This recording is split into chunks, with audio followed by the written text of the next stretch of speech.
Welcome to the Monday night Form Hop Life Men's Forum. I think I said, probably not. Number 10, Father's Day, Fatherhood episode. I am Matt DeRozier of Form Hop Life, and tonight we have Josiah Young of Over the Moon Farm in Kansas City, Missouri. How's it going? Good, man. How are you? I'm down in Dallas. I was wondering. I was like, this is not your. It's not You're my not in your pantry. pantry. Yeah. That's right. What are you doing in Dallas? Just work stuff? Yeah, work class. So, Is that fun? no. I don't know. Sometimes it could be. If you're like my white hat hacker buddy, he's like, man, I got to go to DEF CON, and then right after DEF CON I went to blah blah blah, and he's like, oh man. It's fun to learn stuff. I mean, it's it makes me more valuable as an IT guy.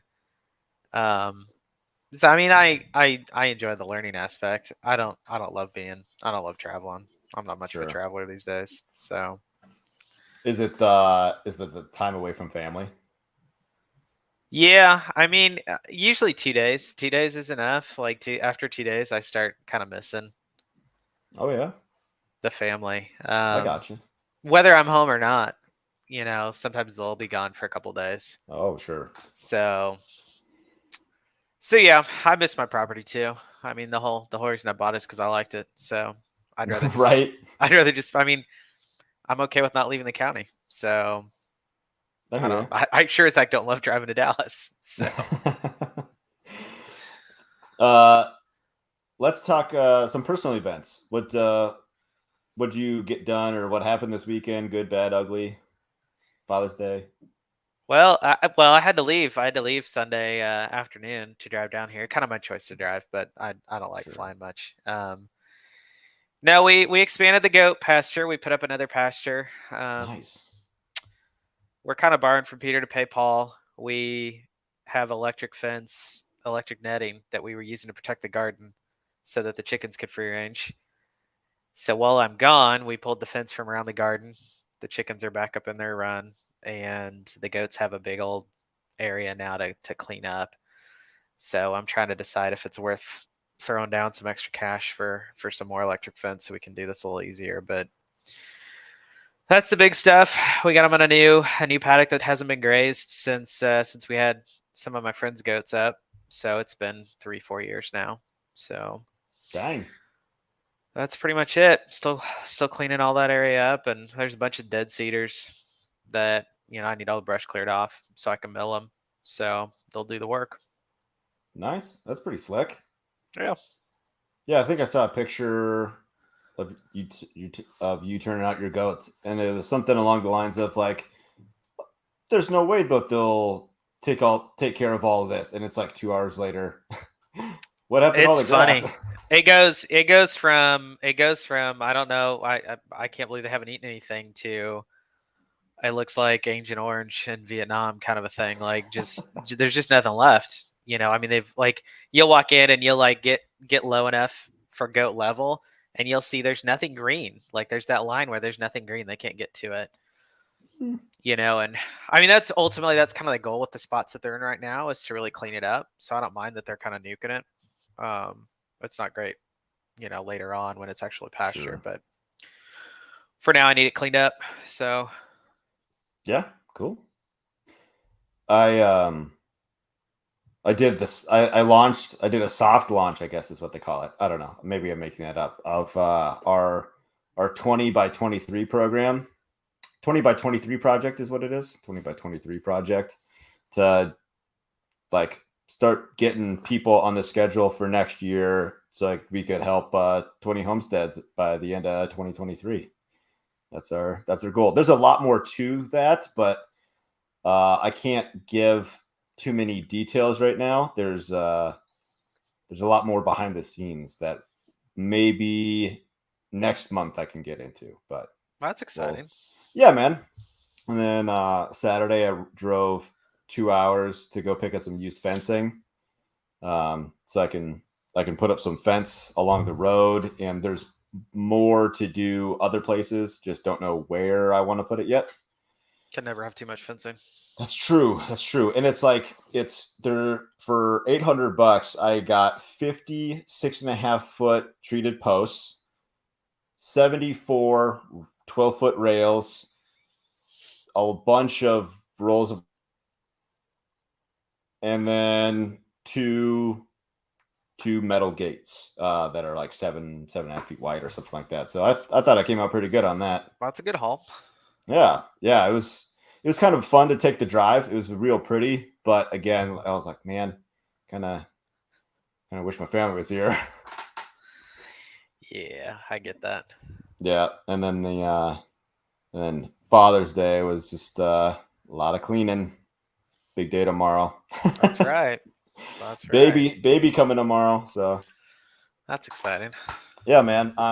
We're pumped. We're like so ready to meet this kid. It's gonna be great. What time do you have to be there? You have to be there early. Oh man, it's stupid. Like 5 a.m. and the hospital's an hour away. So I was gonna say that's how all of ours were. One of them, I think we had to be there at. Yeah, I think they were all either 5 or 4, something like that, depending on how the shifts were working out.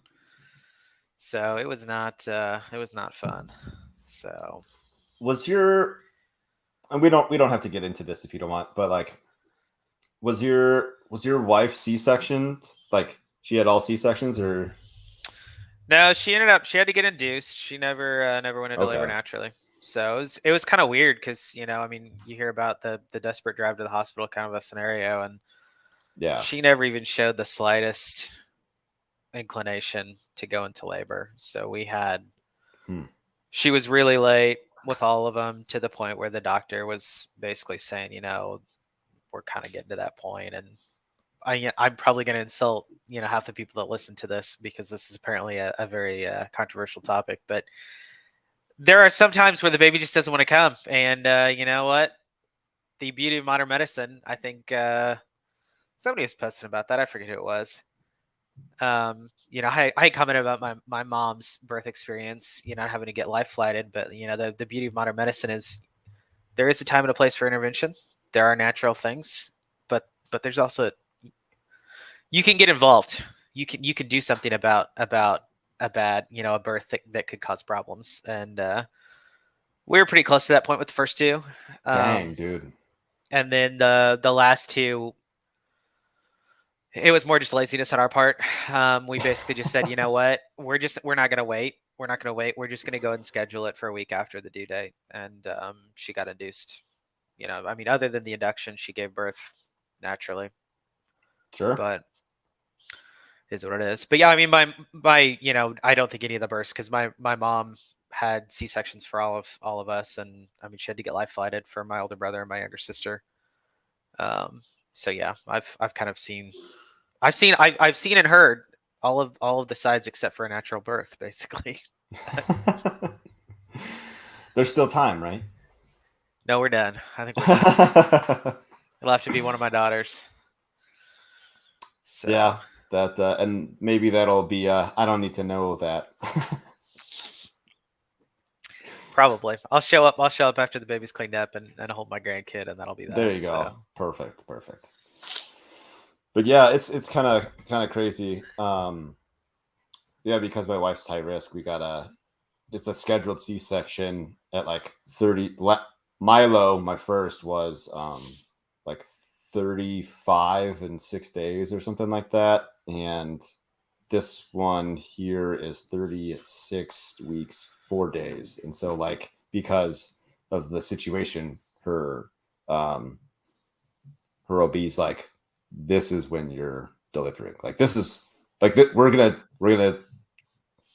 like you're gonna have a C-section, we're gonna take that baby out because like any further development and we start running into serious problems. yeah, So but yeah, modern medicine, man, it's kind of crazy. that is um crazy. it's good and bad.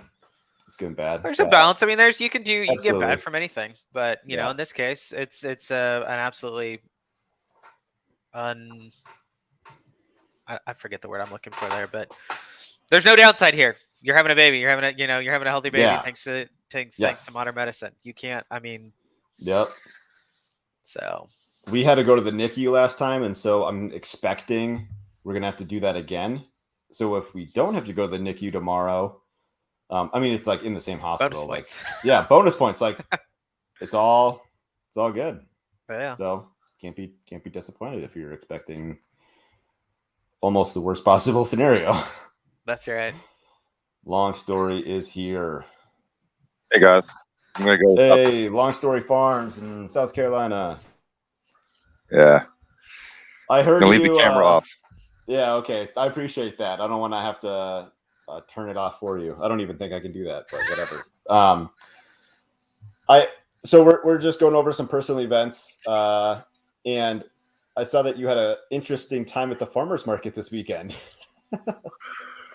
Well, it's weird when you call it a market and you're the only one there. That's definitely weird. Show up and be You the got only the one. best spot. Yeah, but I mean, I don't know. I'm gonna probably gonna type up what I think it should be. Just because I feel like it sounded like I was complaining. I'm not really complaining. I'm just saying, like, if you're going to do one, you have to be like committed to it. And you have to be consistent. And I think that goes for everyone, the vendors, customers, and the sponsors. And, it's pretty frustrating. It's about a 30-minute drive for me, and that's tough. Did you Anyway, think you were complaining? I didn't think you were complaining. I thought it might have sounded like I was being a little, butthurt or whatever. I don't know, maybe not. No, I didn't think so at all. I think you were all good. It was. I mean, it was.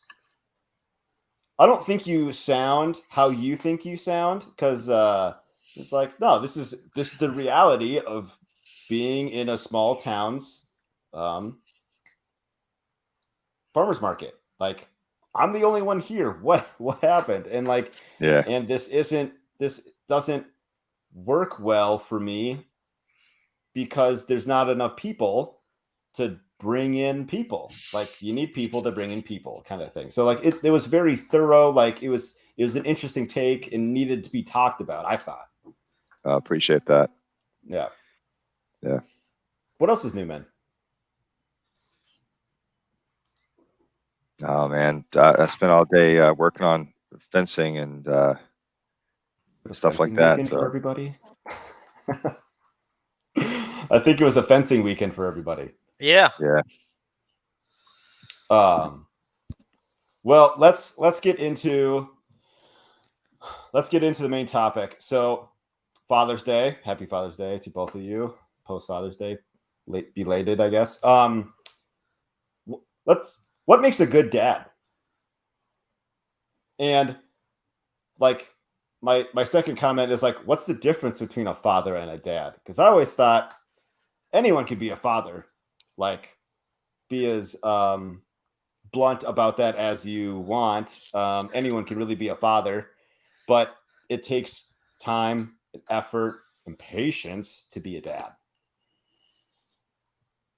But that's how I think about it.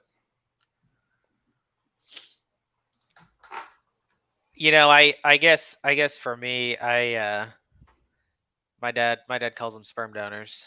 There's a difference between that, and I would say there's even a difference between being a father and being a dad, in terms of, the father for me comes out as the family authority, and dad is more of the fun.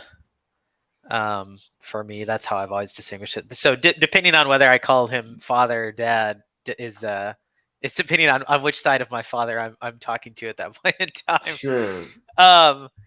But for me, no, I mean, I get what you're saying. There's a huge difference. You have to be involved. And that looks different for different fathers or dads. I don't think there are probably some wrong answers to how to be involved in your kid's life, but by and large, um, different dads are going to do it differently. But ultimately, being involved and making sure that they know that they're appreciated and that they're loved. Um, those are the big and easy ones. And after that, there's a lot of other stuff to it. It's kind of a complicated thing as to what I think every kid needs a father figure. I don't know that every kid necessarily needs a dad, like a dad in that aspect, the fun, all the. But you need a father figure. You need somebody to respect. You need somebody that loves you that way for sure. We kind of see the failings of that in society. Hasn't there been like studies about that where like like criminal, if they look at like the personal lives of criminals or something like that, where it's like a lot of them didn't strong figure or no male figure in their life at all, or positive male figure in their life, like they're pretty much destined for prison, kind of. Have you heard about this? Yeah. No, I guess for me, and I mean, I didn't really explain it very well, but I think every boy needs a father, and every girl needs a dad, and so I think those are the two. Like, I think the boys. I mean, I think having both sides is a good thing, but I think especially for boys, like the respect and that is really, really important for a boy to learn. They need that father figure, and I think girls need a man that loves them. And those are the two sides of the coin that each gender needs. As dangerous as me talking about gender right now. I think those are the base needs for a kid. And obviously you want both, but Yes. I mean, each side needs a little bit more of one than the other, I think. Although I've been talking, and I'm sure Long Story has stuff to say here too.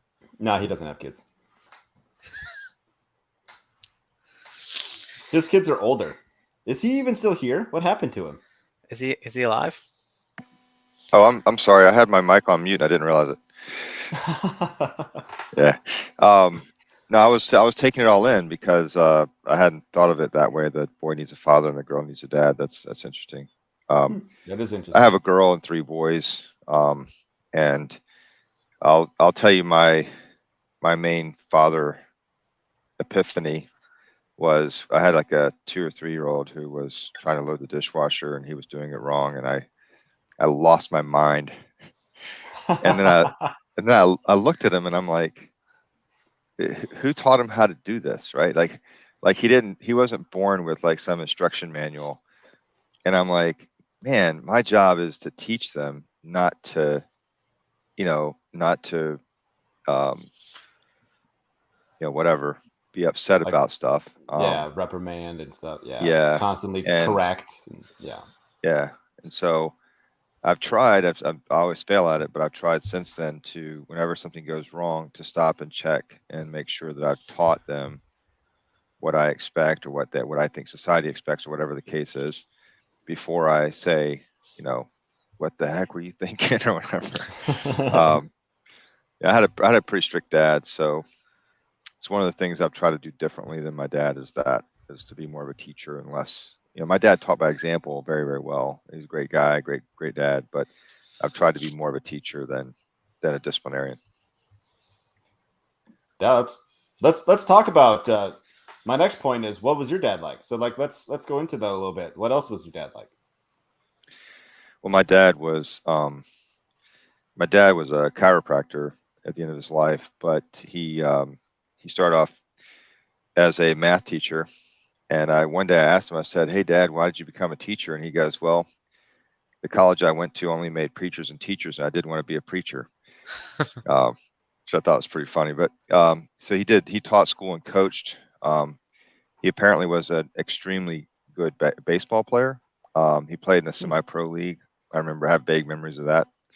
And after coaching, he sold corn for a company called DeKalb Ag Research, which is now part of Monsanto, but back then was a separate entity.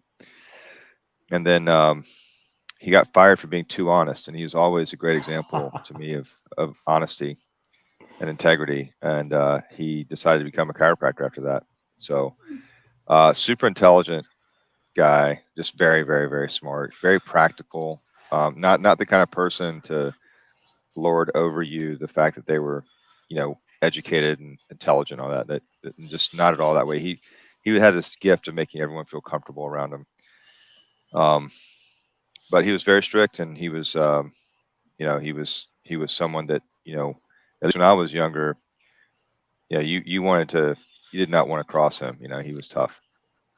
of course, when my siblings, I'm the oldest of 7, so when my siblings came along, he started mellowing out. And I'll just tell you a funny story. My brother one time was sitting on the couch, and my dad goes, "Get over here for prayers," or something like that. It's like a family prayer type thing. And my brother goes, "No," and I thought, "Oh man, it's been nice knowing you, brother." I thought that was Gonna it. get a whooping. Yeah, and my dad just shook his head and was like, whatever. And I'm like, man, I would have been killed. Yeah. I would have been Right? summarily executed for that, So, but yeah, good guy. Honesty was like the one thing that I took from him. He also was one of those guys that was like, if it's worth doing, it's worth doing right. So definitely have some perfectionist tendencies, probably from that being inculcated into my brain when I was younger. But anyway, those are some of my memories. I don't know. I hope I didn't reminisce too much there. No, that was good, man. Like, because the next part is like, how does that influence how you father your children? Well, let's let Josiah go about Yeah. what his dad was like first, and then we can jump into that.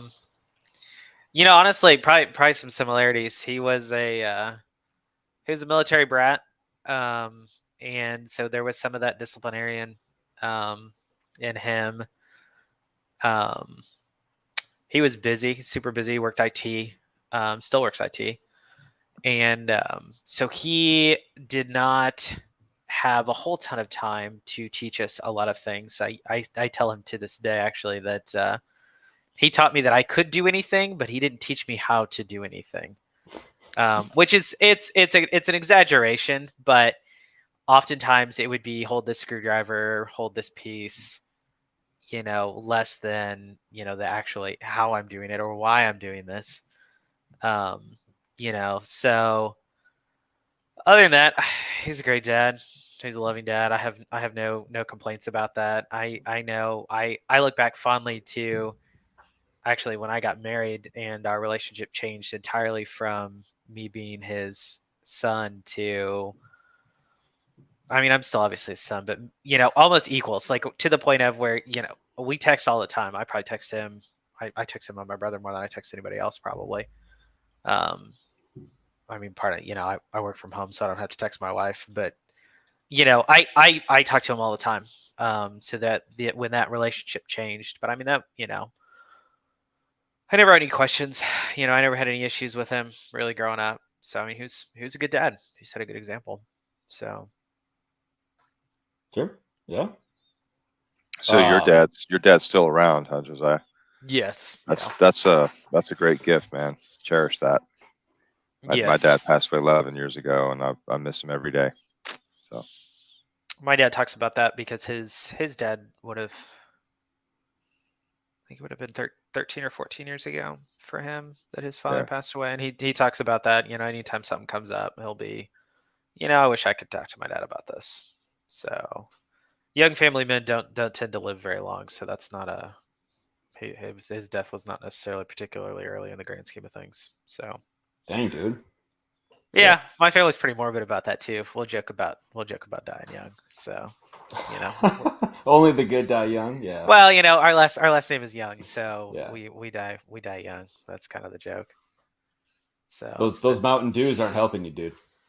Yeah, well, for them. So my dad's had cancer, and my granddad had he got shot down a couple times in Korea and Vietnam. So we used to joke that it was the mileage on his body more than the age. So jeez, that's crazy, man. Yeah, Is that Mountain Dew you're drinking right now? No, that's water. Oh, okay. Just checking. Just water. Just checking. I haven't had much Mountain Dew today, actually. I've been in that class. Is that why you're tired? Yes. Well, I drove out here and I got out late and I didn't sleep well last night, so I'm a little sleepy. It's because it was late night Mountain Dew. That'll keep me up. I'm too old to drink them. I'm too old to drink them late. It's funny that you guys get along with your dads. It's not that I don't get along with my dad, is that we are too alike that we butt heads. We are both very stubborn in how to do things and how we want things done. And it's just I don't know. I get my work ethic from my dad, because it was always like, man, long story, you talk about how, your younger siblings get away with murder pretty much. And so it was always, because I'm the oldest of my dad's biological children, I was always the one that had to help my dad. It was always me. And then when my younger brother came around, he'd, be out there kind of helping. And then he'd like go in to like get water or a snack or something like that. And be like an hour later, like, where's Derek? Like, where'd he go? And he'd be like inside watching TV. My dad like wouldn't even care. Like, come on. I'm sweating my ass off out here, like doing mulch or whatever we were doing that day. And like he off inside, watch TV, and you don't even care. Like, whatever. This is only, so be it. But the butting head things is like, I'll give you an example of what happened this weekend. So I picked up that fencing, right? And it's used, so it has stain on it already, and the stain is quite red. I don't want it. I don't want red stain on my fencing. It doesn't do me any favors. It looks like crap.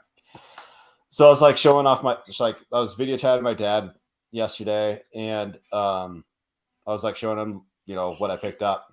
And I'm like, yeah, I got to sand it all down and use some of that stain that we used on the deck and blah, blah, blah. And he goes, well, why don't you just leave it? I'm like, it's red. I don't want it. And he goes, well, that's a lot of work. And like try to talk me out of it. I'm like, I don't want red. I don't want a red fence. The end. Like, I know it's more work. This is how I want it. This is how I'm going to do it. Like, there's not much talking him out of something he wants to do either. So best just let it go. My father-in-law and his father are very much like that. This is a fairly short story. Right after I got married, I went to I wanted a couch. There was a free couch. And my father-in-law said, okay, let's go talk to my dad because he's got a truck and we'll go get the couch. And so I hop in the back of this truck. They're sitting up front and they argue the whole way to this free couch about how the fastest way to get there was. And neither one would give in, even though there was one clearly, one won. And then they argued about which way was faster to get back to my house. The whole, it wasn't even like a feigned thing. Like they were legitimately upset that the other one wouldn't choose the way that they wanted to go. It was hilarious. But that was that butting head. I mean, they're both very dominant, sure, personality. So it's just hilarious for me in the backseat. Just, if I'd had Twitter back then, I would have been live tweeting the experience. that would be something. That would be something. Yeah, I didn't really butt heads with my dad. I think younger, that was probably more my mom's favorite. There's my brother and I are really close in age, and there's a big gap in just the rest of the kids. And I think at the beginning of when we were younger, I was probably my mom's favorite. My brother's probably my dad's favorite. And then, as a adolescent, I was like reading and writing and doing stuff like that. And my dad's a very practical person. He just didn't see much use in any of that stuff. So he thought, didn't think a whole lot of it. But I think by the end of his life, like he saw me becoming a lot more like him, like a lot more practical, a lot more like, is this going to matter if, is the idea matter if you can't put into action or whatever. So it was interesting kind of watching that evolve over time. And I watched that with my own kids, how there'll be one of the kids that I'll really just think, oh man, this is really cool about this one kid.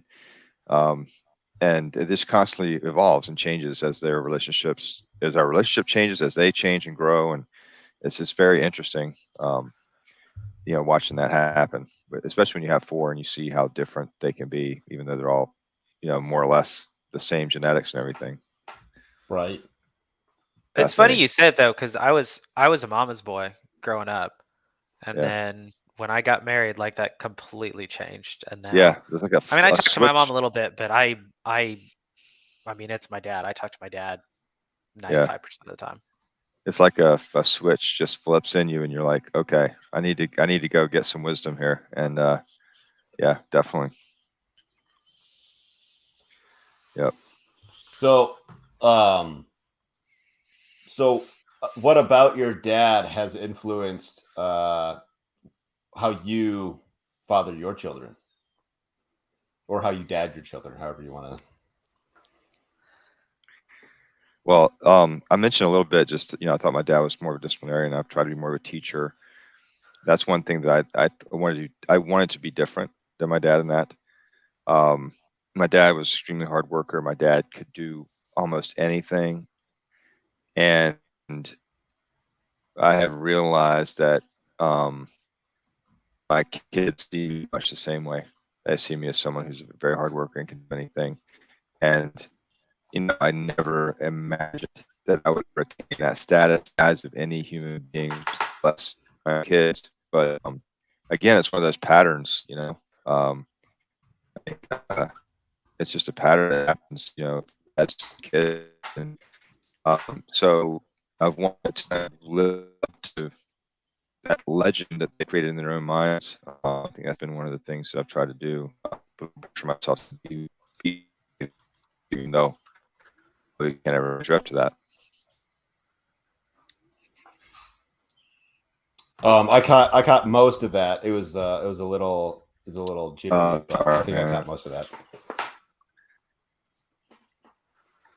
No, so for me, honestly, some of that is very applicable. My big thing, I even told my dad this. I don't really feel like there was a whole lot to improve upon. But I really wanted to take the time to teach my kids how to do stuff in a way that my dad didn't. And it also gave me greater understanding for why in the world he didn't do that, because I feel that burden, when I'm stupid busy and I have 27 things to get done that night, spending 20 minutes helping my daughter undo a bolt on the truck, so that I can, change that out control valve or whatever it was that I was doing recently. I can understand. I mean, it just gives me a lot more understanding for why my dad failed in some ways. It's not an excuse for me to fail too. You always want to do better than your dad or whatever. But that'd be a big one. But I learned a lot about how to pass on tradition, how to pass on your beliefs and your values. My brother had a brief rough patch, but by and large, all of my father's children have, left. They've become adults and they've kept their family values, and they've kept the things that are important to my dad. They've stayed true to. So I think there's a lot to learn from that. And they did a really good job of helping us succeed in the way we wanted to succeed. They didn't push us to do anything in particular. They just helped us succeed at what we wanted to go into. So I think there's a lot from there that I took away as far as how to do that and how to give my kids that kind of an upbringing. So. Sure. Yeah. I'm going to be way more relaxed. I'm already way more relaxed about how I'm raising my son than my dad. Not that I don't think my dad was honestly that strict. I mean, he was strict, but it wasn't like beat you with a belt strict. I mean, we definitely got spanked. We got spanked a lot, but I'm not spanking my kids. I feel like it's unnecessary. You can use the words. If they can understand those words, then you don't need to spank them. It's kind of the long and short of it. But and like kind of what you were saying about spending 20 minutes to teach them how to undo a bolt. Like I can get this done in like 5 minutes.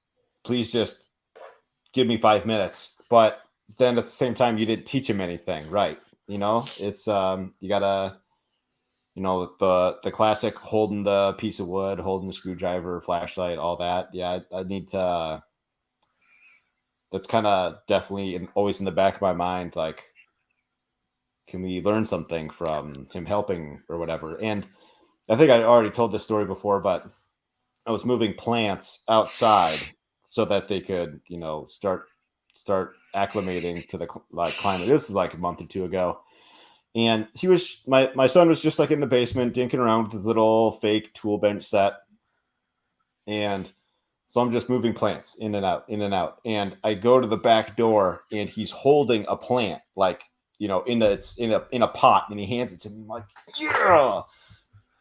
Like, I didn't even need to like say anything. He just saw me do and just wanted to do what I was doing. And that was like such an awesome, like, dads posting their W's kind of thing. Like, if I could capture that, if I could recapture that, I would have, and be like, that's my W for the week. Like, hell yeah, this is awesome. Just like, I don't know, just felt awesome doing it like that. Man, there was something else. Oh, you had mentioned about didn't push you to do stuff, like, just kind of let you be free to do what you wanted to do. I was definitely pushed into going to college because that's what worked for my dad. I mean, let's like realistically, like 95% of kids are pushed to go to college, and probably like still, right? Because that's what worked for him. And that was like the 70s, and here we are. But it worked out great for my dad going to college, because as he puts it, they grew up piss poor, but like actually like pretty dang poor. And so I think he worked really, really hard to have a better life than his parents did, and he wanted his kids to have a better life than he had. I almost think he went too far, making us like too comfortable, if you know what I mean. Like, he should have, like, we talk about not being strict or not like too strict or whatever. I feel like he could have really cut back on the giving us too much. Like, he almost like gave us too much, you know what I mean? Like, I almost felt like I never had to worry about anything. And like, as a kid, I guess that's good, but at the same time, it doesn't make you like hungry to go chase, like, go get something for yourself. Just like, oh, dad'll always be there. You know what I mean? Yeah. I don't know if I explained that very well, but no, I get it. I get it for sure. I mean, I think that's one of the things I struggle with right now, wondering whether I'm making things too easy. But by the same token, I feel like the kids they all have chores. They all have things they have to do. They don't. They get a basically an allowance related to that. And I do pay them for certain projects, especially related to the farm itself. Around the house, I don't think they should be paid because that's their thing. That's like just part of being a functioning member of society. I do wonder sometimes if I don't give them enough, incentive to go figure out their own way on some stuff. But I think it's working out so far that the kids are very driven about the things they care about. And I think it's worked out okay. I do wonder about it. Something I constantly question. The other thing I'd mention is when Josiah, you were talking about your dad didn't teach you specifically how to do things. I think my dad was a lot the same way. Like, I didn't ever get taught specifically do this in order to accomplish this thing, but all those hand me the screwdriver, hold this. I mean, a lot got absorbed by osmosis. I mean, a bunch of stuff that I do now that I'm like, oh yeah, I saw my dad do that. I don't remember ever him, stopping to tell me this is what I'm doing. So right. It's interesting. I was talking to someone on Twitter. This is probably 2 years ago, and they were saying how they had a acidity problem in their soil, and we went back and forth a little bit. And I'm like, yeah, I don't really know, man. Goodness, you should have thought about that in the winter time, kind of thing. And then I remembered my dad used to sometimes cut a furrow alongside a row and lay in like lime or fertilizer or whatever if it needed something in the middle of the season. And I go, hey, why don't you try? My dad used to do this. Why don't you give that a try? And I don't remember my dad ever teaching me. I just remember working with him. But I don't know. There's it's a little bit off topic. But when I was when I was a young man, I was reading some books and stuff, trying to, figure out what I wanted to do and be and who I was and all that stuff.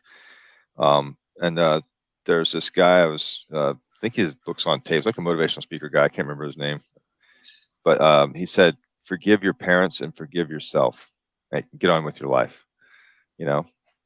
And, I was at that age where you still think you're smarter than your parents, and hadn't yet realized that I wasn't smarter than my parents. And it just hit the right time for me, to be like, okay, my mom and dad, they had to deal with a lot of complexity. They had to deal with a lot of things, and they handled what they could handle. And, anyway, it was a good thing to hear that and kind of go, yeah, this is what I need to figure out right now. But anyway. No, it's a good point as far as that goes with, having a relationship and continuing to have a connection with your dad, especially after you get to adulthood, is understanding, like I was talking about with understanding why my dad was the way he was about, teaching yeah. or whatever. Josiah, I don't mean to cut you off, but I just you're want to good. say this was not aimed at you. It was more aimed at the people who, like, my parents are so toxic, and it's more aimed Well, at that group. that's what I was gonna say though. Okay, Is yeah. like forgiving your parents for their failures, but still being able to learn from them. Like, Yep. you holding it over their head doesn't help anything. Yeah. But helping to learn and understand and grow from that, and have it improve your parenting, is important. Yep, for sure. I've seen so many people, most I guess on social media, but I've seen, even in real life, where, like, I just had to cut off my parents because they're just, and I like, even if your parents had, like, really abhorrent views about something, like, I don't know, man, it would take some pretty bad stuff for me to ever be like, yeah, I can't be associated with them. I mean, I think there's a lot of, we probably talked about some of the stuff in, like, mentalities and die and things like that, but there's a lot of people out there who are taking some pretty unforgiving positions towards their parents, and, specifically, but ancestors in general. And it's like, there's probably zero chance, or a very, very small chance, that you would have acted any differently than your ancestors did, given the same circumstances. And I feel like a lot of people are like, I would have never, whatever. I would have never been a Nazi if I were in Germany, or I would have never, and it's like, if it meant food on the table, like, it probably would have. No, I Like- mean, it's a huge thing. It's a huge thing to realize, life was, or be shot. yeah. Well, but life was completely outside of our understanding not that long Totally. ago. I mean, I don't Right. understand what life was like 50 years ago, and 100 years ago is even more foreign. Oh yeah. Life was very, very different, and so their choices and how they acted, and We are soft I as hell don't want to compared excuse to the it. older generations. I don't want to honestly, excuse it, we're but there, so soft. the racism, or how they treated, sexuality, or any of these things, they're not, that wasn't, it wasn't abhorrent back then. It was normal back then to be like that, and the idea that you would be wildly different than everyone else, especially because if you're not wildly different now, then you probably wouldn't have been wildly different 100 years ago either. Yeah. I mean, so unless you're the crazy dude, just kind of understanding that. And like I said, it's not an excuse, but understanding, the differences, and they're still your parents or your grandparents or whatever. They Yep. still have wisdom to give you, even if you disagree with them on some things. So, yep, they might give you reassurance, as even if they disagree, like, why you believe what you believe or think what you think. Like, yeah, I still don't see it, but I appreciate the like alternative point of view kind of thing. Yeah, I think, I mean, obviously I'm from the South, so yeah, we have, you have to deal with this, the whatever, the history of the region, and I get asked about it a lot. And I used to, I'm not sure if I ever told you this, if I ever told this story here. I don't think so, but I had a really hard time reconciling that, and I went through like every stage of, you know, imaginable of trying to reconcile, like, my ancestry, whether or not my ancestry was complicit in it or what, and am I proud of it? Am I not? Am I ashamed of it? What should I feel? What should I think? I went through probably a period of time where you would have called me almost an apologist, just trying to think, these people probably were good people, and I must be missing something, kind of maybe reaching for something like that. But I met a German family when we were backpacking in Chile. We met a German family, and they came and stayed with us for a couple of weeks up in Santiago when we were there. And I said something about, we were talking about Nazism and being German, and slavery and being Southern American. And, this whole thing of like whether you should be proud of it or not came up. And she said, you shouldn't be ashamed or proud or anything. It just is. It just is. It happened. It's not you. And that's all, and just not like a burden you should be carrying. And I like, man, like just distilled it down for me. And I wish I had heard that when I was, a lot younger, because I kind of battled with this for so long, but it was a really cool thing to go, you know what? Yeah, I don't have to carry this burden around. It just happened. It is. And I have to try to, just be a good person, try to alleviate suffering, in the Christian context, try to bring, create heaven on earth. That's the way I think about it. So anyway, sorry. I feel like I digressed there a little bit, but I thought it was man. No, people have no idea what their ancestors went through just to stay alive. A couple of years ago, we had a giant family reunion of like I can't remember the exact genealogy, but it's like, two big families of like 13 kids. And then I'm part of like the something, like 26 kids of 26 kids. I don't know. There was like 700 people at this family reunion in northern Minnesota. And one of the stories that, yeah, I know. And it was like, it like made the paper because it was like 2/3 of the town up there. One of the stories that was being told was, it was like my great grandparents or great grandparents or something like that. They were riding on a sleigh, and they had like food with them. I don't remember where they got their food, but they were being chased by wolves, and so they had to throw food off the sleigh to like keep the wolves off of them. Like, that sounds nuts. Could you imagine? Like, aside from like, Guy Alaska, that's like his every Tuesday or something like that, fighting off wolves to keep from like eating his children. Like, could you imagine almost anybody else in that situation? They would be like pissing their pants. Like, that sounds terrifying. Like, we are just not like we are not of the same blood. Like, this is not something I would be including myself in. Like, that sounds wild. Yeah. Well, one of the guys that I'm a lineal ancestor or descendant of a guy who was a lieutenant colonel in the Confederate Army, and there's no records of him owning slaves. And I found out recently that a lot of the German immigrant yeoman farmers weren't slave owners. They weren't,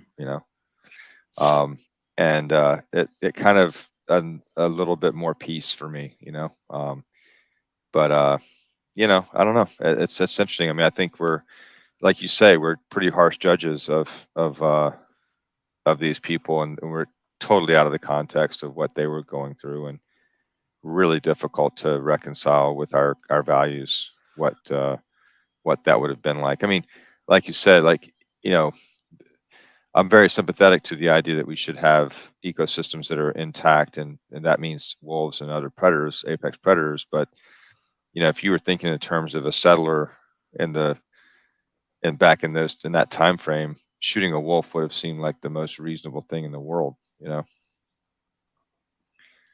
I said you talked about about losing a cow. I think it was just last week or whatever. Mhm. Yeah, it was last week. Yep. You know, when you have that context of your family could starve if that wolf kills your cow. It's not only does it seem to make sense, it absolutely makes It sense. absolutely, in a very tangible, practical way, is the most reasonable course of action. Like you No can't question. risk that. If the wolf has to die for my family to live, then I'm killing that wolf every time.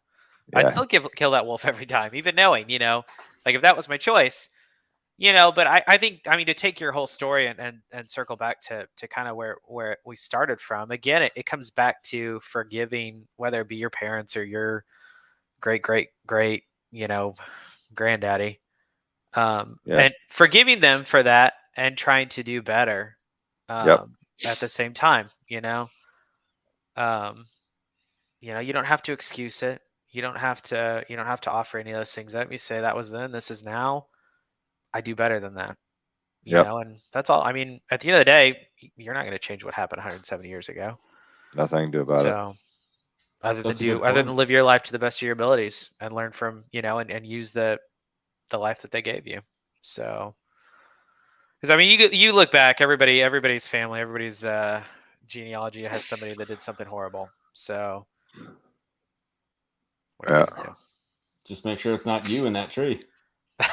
that's well, I mean, yeah, that's a much more straightforward and less rambling way than what I was getting at. But yeah, we have Well, my family's got some border war, Kansas and Missouri, Mm. oh yeah. blood, and I'm on both sides too, so I'm an equal opportunist. I can make fun of the South or the North depending on which side I want to align myself with.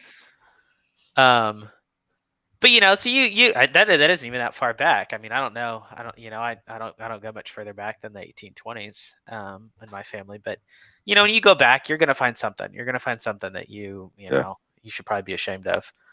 But you don't have to be, because it wasn't you. No. Don't be Yeah. that Exactly. guy. Yeah. There's a guy that I don't know why we followed each other for a long time, and he unfollowed me not too long ago. But he goes by Brighter Abyss on Twitter, and he posted something that he had been thinking about how to be a good ancestor, and I thought that was a really cool thought.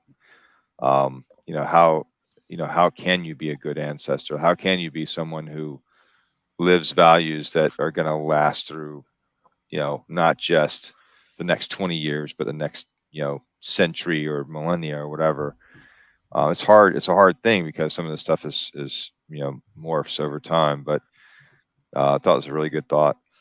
No, I've heard the concept of like seven generation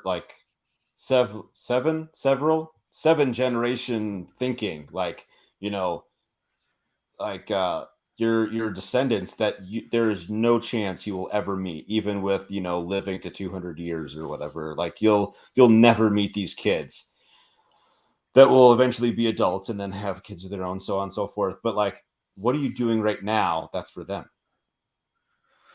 Well, it's funny you say that, especially given the context of the fatherhood, which is what we started on, even though we went all over the place. It's like what are the things that I notice or know about 7 generations ago that was applicable to me, and what am I doing to continue to espouse those values, because they clearly mean something to me. So on one side of my family, he was an orphan. I don't know, I can't go any further back than him, but he was apparently an upstanding guy who had lots of kids and raised them well, because from his generation on, every single one served in the military. Every single one had lots of kids, farmed, did well, and got us to the point where my grandfather, then my father, and all these people that I actually did meet. So there are some values that I can look back, 7 generations ago and see. But what am I doing now? What am I, what lasting things can I be building, or can I be instilling in my kids to instill in their kids, and so on. So I think it's a great way to look back. Yeah. Are you Well, making your ancestors, would you have made them proud, and what are you doing so that your kids can look back too? yeah. And it's interesting because you got actually the last question you put in here, Matt, is how has that affected future generations? We kind of skipped over the does our society kill the father figure, but Maybe we can some start of a the Twitter other thread questions about it you tomorrow. had. Well, I did want to comment on that killing the father figure because I mean, really going back to what Josiah said about you know, sons need fathers and girls need dads. I think we've made it almost impossible to model true masculinity in society at large. It's a rare thing. I posted something the other day about useful men. You commented on it, Matt. But Yeah, I have it pulled up. Do you want me to read it quick? sure, whatever. Yeah. This is every episode. This is Matt reads tweets. This is my thing. This is my job. So you wrote, overheard a couple of guys talking while eating at a Mexican place with my sons. They were family men, fathers. They were talking about collapse and the end of the world. Starting to think so many of us expect it and that it will become self-fulfilling. That's what you said. Yeah. Yeah, there's another one too, though, but that one was interesting because the guy was talking about. I'm not sure if it was something like making alcohol in a bathtub or something. It was something like, you know, something that he would only do. I would only do it if the world collapses. Like, you know, and it was, I couldn't really hear it very well. You know, I wasn't like Okay. trying to hear exactly. I just kind of overheard it. But Right. it was interesting because these guys looked like such normal, like normies, as you know, people might say. And I was surprised to hear him talking like that. But there was another tweet where I was talking about a Russian lady I work with because she came to me one day. She's like, "What is it with all these useless men in the United States?" And I'm like, "Oh my gosh!" I remember that I'm, one. I remember seeing that one too. I'm like, I'm so sorry. Yeah, no, but I think though that it has been, you know, like you know, Josiah and I are talking about our dads, and you are as well. Our dads teaching us. Our dads had skills, and we talked about this a little bit last week about, you know, a whole generation of grandparents whose occupation is leisure. But our parents, my dad had skills that he could pass on to me, and he passed them on to me, even though a lot of it's through osmosis. I have cultivated and tried and worked to develop skills that I can pass on to my kids. I mean, most of my kids can, you know, hammer a nail and can, you know, sew on a button and whatever. You know, they can do, you know, make a basic meal, whatever. Um, they're they're somewhat self-reliant and all that. And I think that modeling that type of masculinity has become very difficult. You know, because you know, I think two things. One is that that's the whole concept of toxic masculinity, which is basically just masculinity, in my opinion, and that's just being termed toxic by people who don't like the idea that there are actual gender roles and they're not social constructs. But and then the other thing just being this idea that we should all be so well off that we don't need to do things ourselves. We should be paying people to do them. Um, those two things I think have made it really hard to model what, you know, being a man is, or being you know, being masculine, or being a dad, or whatever. It's funny. I never saw that tweet, but I can't tell you much of the details because I would reveal too much. But 2 weeks ago, I had a lady ask for help, and then I helped her, and she goes, you know, I would ask somebody else, but all the other guys I know are a bunch of pussies. And I was like, well, I mean, that makes me feel good about myself, but it also makes me feel terrible about all these other guys that she could have asked, but she Yeah, didn't. yeah.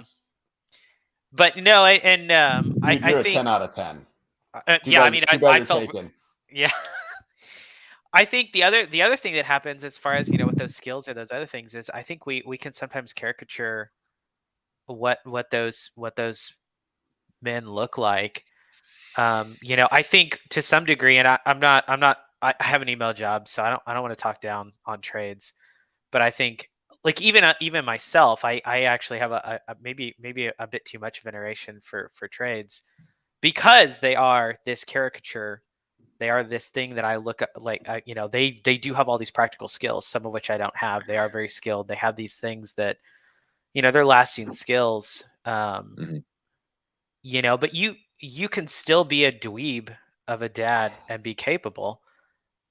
At least I hope so for my sake. That, yeah.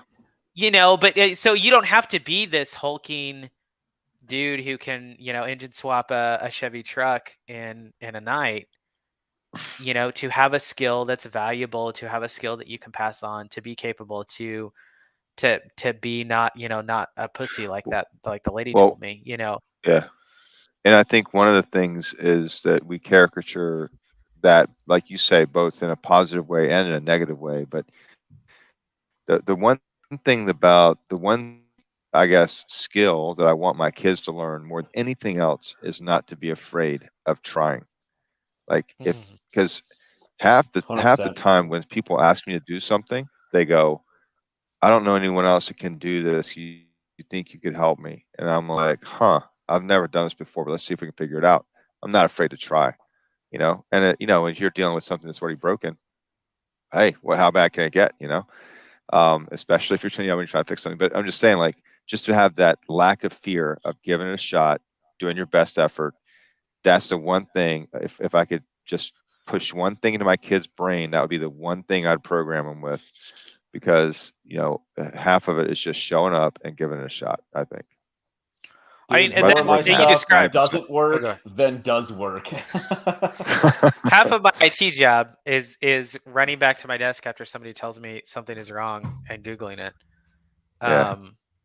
You know, because I just have to be willing to look for an answer and then push it. And most of the things that I do around the house or whatever, I've never done. I've Yep. never seen anybody do it. You know, I'll get a YouTube video on or whatever, but I just try it. So I think you're right. I think that that is one of the most important things, you know, that you can teach somebody is you can do it. You can do anything but put your mind to or try. Mhm. You know, what's the worst that happened? I mean, I put my chimney in and it only leaked twice before I got it right, you know. So Yeah. big Yeah. deal. Yep. Well, what do you guys want to wrap up on? I am gonna attempt to go to bed soon-ish. I probably will just lay in bed and stare at the ceiling for the next hour and a half, but I'll be in bed. No, all I would say is just, like, you know, again, happy Father's Day to all the dads out there that are trying Yes, to protect and provide for their kids, and procreate and yeah, doing their and thing. make more. We need more fathers, more good fathers. Yeah. And you know, be like we were saying, be a good ancestor, and credit to Brighter Abyss for that thought. That was a good thought. Yeah. And follow Long Story Farms again if you're listening. Whatever that guy's That's name right. is, refollow him. The irony of that is he unfollowed me right after I posted something a little controversial about how I think Lincoln was a horrible president. So I might have offended some northern sensibilities there. He's a fan of top hats. That's the Those thing. poor Yankees. You hurt their feelings. Yeah, I don't know. maybe they're I pussies just too. I probably shouldn't have. I try to avoid politics on the farm account. I probably should just stay away from that. But It's it was politics 160 interesting. years ago, though, man. Like you shouldn't have to worry about Yeah, your controversial 160-year-old politics. Yeah, it's like the patent yeah, ran out. yeah. You can steal that patent now. Yeah, I you don't know. could I don't know. talk I ass can't about speak any for him. president. I can't speak for him. I don't know what it could have been anything. I mean, I'm definitely really far to the right compared to him in terms of probably the way he views my thoughts. So maybe he just got tired of me, you know. But Maybe.